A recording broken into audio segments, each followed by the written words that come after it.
तो विद्युत धारा में अक्सर पढ़ने वाले फार्मूलों की ज़रूरत पड़ती रहती है न्यूमेरिकल क्वेश्चन में, और कई बार ऑप्शन में भी आ जाते हैं कि ऊष्मा के लिए कौन सा फार्मूला यूज करते हैं या विद्युत धारा निकालने के लिए कौन सा निकालते हैं। तो ये अक्सर फार्मूला विद्युत धारा से रिलेटेड है, ये न्यूमेरिकल और थ्योरिकल दोनों क्वेश्चन में काम आते हैं। जैसे हीट ऊष्मा निकालने का फार्मूला रहता है H=I²R/T। आई यहाँ पर एम्पियर यानी विद्युत धारा है, R रेजिस्टेंस है, T टाइम है, T टाइम यानी समय है, ये प्रतिरोध है, ये धारा है, विद्युत धारा ये धारा है, और ये विद्युत धारा I=Q/T। Q यहाँ पर, T यहाँ पर समय हो जाएगा,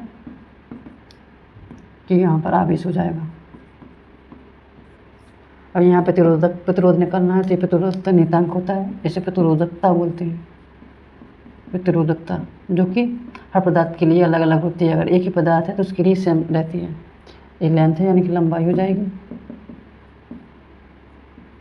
ये क्षेत्रफल क्रॉस सेक्शन का एरिया हो जाएगा,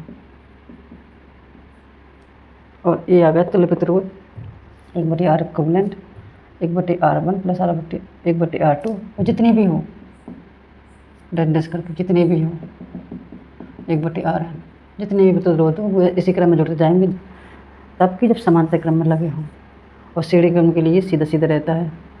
और श्रेणी क्रम में लगे हों तो R इक्विवेलेंट = हो जाएगा R1 + R2 + Rn। तो ये हो गए। अब चुंबकीय क्षेत्र पूछ लिया जाए तो मोनोड 0, इसकी वैल्यू अक्सर दी रहेगी, ये धारा है,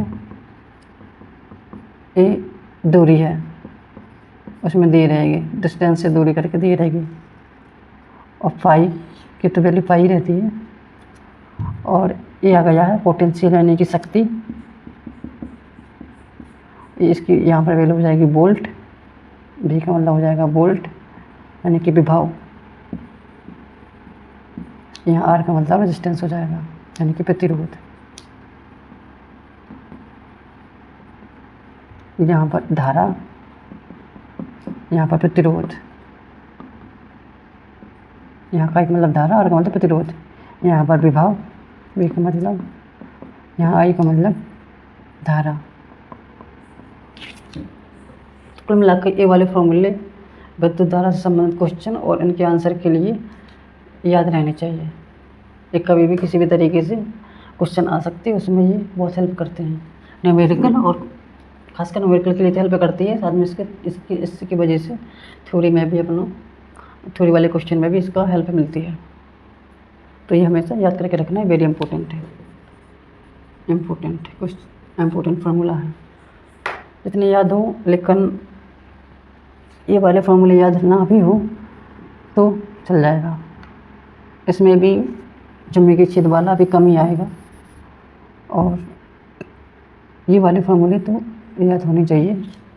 एक ये वाले इसका भी उतना यूज नहीं रहता, इतने क्वेश्चन याद रहने चाहिए। Thank you.